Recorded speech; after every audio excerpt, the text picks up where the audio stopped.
Assalamualaikum guys, kembali lagi di channel Bola Laba. Hari ini kita akan bincang tentang transfer yang dibuat oleh tim JDT.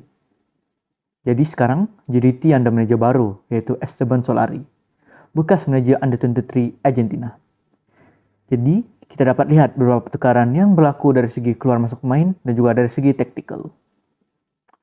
Sama macam video sebelum ini, kita mulakan dengan gambaran transfer window oleh pasukan JDT.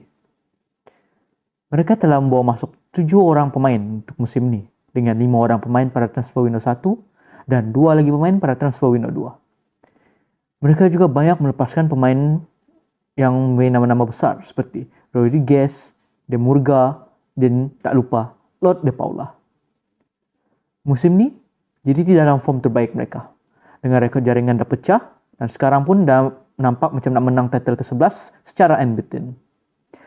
Tinggal tengok progres mereka di ACL lagi untuk tentukan macam mana progres dan pencapaian mereka season ni. Okey, ingat, video ni hanyalah membicarakan transfer window untuk first team dan saja, dan rating yang diberikan adalah berdasarkan faktor-faktor yang saya telah senaraikan. Maklumat dan data yang saya dapat adalah hasil kajian saya sendiri. Jadi, kita mulakan dengan pemain yang pertama. Takahiro Kunimoto.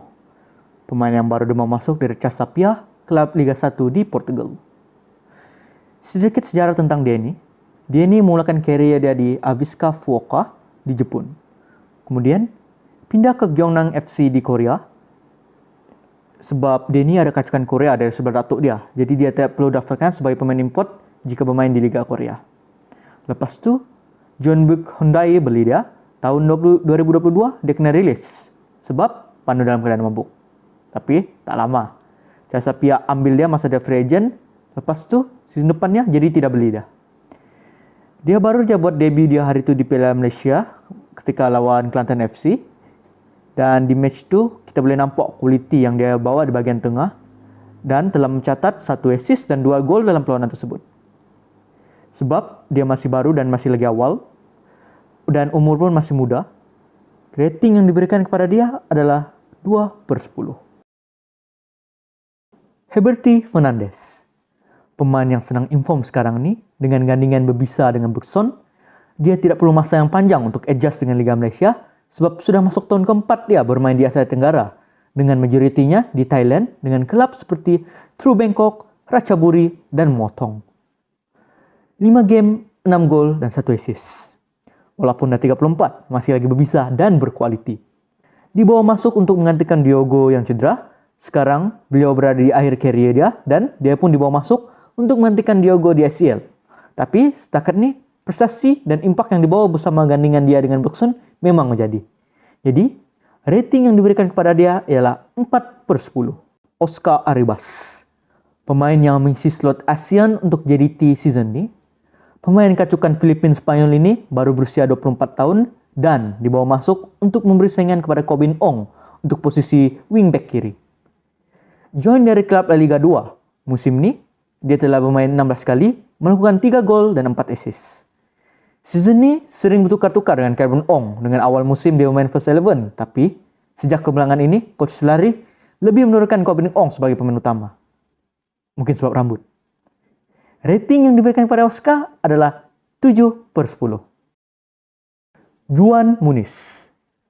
Pemain yang boleh dianggap sebagai unsung hero untuk JDT season ni. Menjadi pemain yang sering diturunkan oleh Coach Solari season ni dan telah menjaringkan 8 gol dan mencetak 7 assist dalam 20 game. Jadi, boleh nampak kenapa dia ni sering diturunkan untuk bergandingan dengan foreign series. Dia join dari klub di Greece dan merupakan first season dia di Asia. Dengan impak yang dia beri, kita boleh nampak yang dia ni cepat biasakan diri dengan style dan gameplay di Malaysia. Menjadikan dia aset yang penting untuk saingan ACL nanti. Rating yang diberikan kepada dia adalah 7/5/10. Endrick. Antara pemain yang baru dinaturalisasikan dan join JDT dari Penang. Season ni merupakan tahun kelima dia bermain di Liga Malaysia. Iaitu bermula dengan Fekra FC pada musim 17-18 apabila dia diambil sebagai free agent. Kemudian, dia join Selangor untuk musim 18-19. Tapi masa dia di Selangor dibulungi dengan injury dan cuma dapat mencatat 4 gol. Musim 1918 dia join Penang FC. Dia menghabiskan 3 musim sama Penang FC dan berjaya menghidupkan semula karier dia apabila berjaya mencatat 5 gol dan 17 assist. Apabila berita naturalisasi beliau tersebar, JDT terus mengambil hikmat beliau untuk memberi squad depth kepada Afiq dan Nakso. Season ini, dia telah bermain 15 kali dengan majoritinya sebagai first 11 dan dia telah berjaya mencatat 4 gol dan 2 assist dari midfield. Dengan umur yang masih dalam peak dan pengalaman yang dia bawa, dia mampu untuk melakkan kecederaan serius season ini. Debut season dia untuk JDT boleh dikatakan agak baik. Jadi, rating yang diberikan kepada dia adalah 6/10.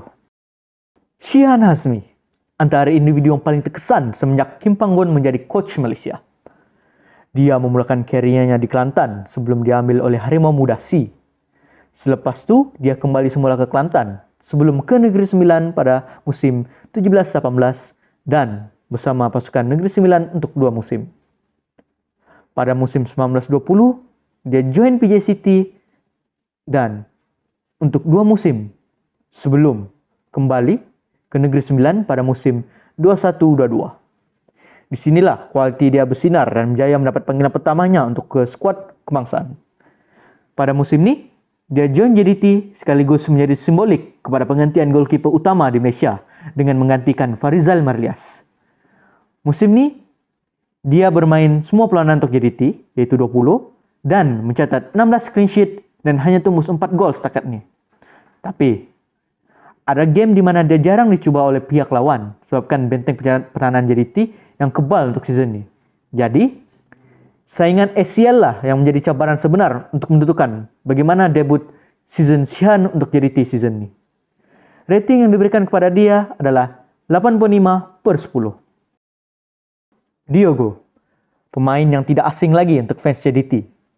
Ini merupakan kali kedua Diogo join JDT dengan musim pertamanya adalah musim 18-19 dari Buriram United di Thailand. Kemudian, dia balik semula ke Thailand pada musim 2021 ke BJ Pathum United. Musim ni, dia telah bermain 9 kali dan mencatat 7 gol dan 4 assist sebelum dia cedera pada pertengahan musim. Dengan umur yang dah tua dan pengganti yang dibawa oleh JDT dapat memberikan impak yang besar dan sama seperti dia, rating yang diberikan kepada dia adalah 4/10. Jadi, secara overall, pemain yang dibawa masuk oleh JDT menunjukkan kualiti scouting tim mereka dan membantu pemain lain untuk sentiasa bersaing untuk mendapatkan tempat di kesebelasan utama. Namun, dengan kualiti yang mereka terlalu berbeza dengan pasukan Liga Super lain, kita dapat lihat saingan yang mencabar untuk tim JDT season ini. Mungkin dengan perlawanan ACL yang semakin dekat, barulah kita dapat melihat macam mana transfer ini bertanding di peringkat tertinggi di Asia. Itu sahaja daripada saya. Jangan lupa like, subscribe dan share video ini. Kalau bukan kita, siapa lagi?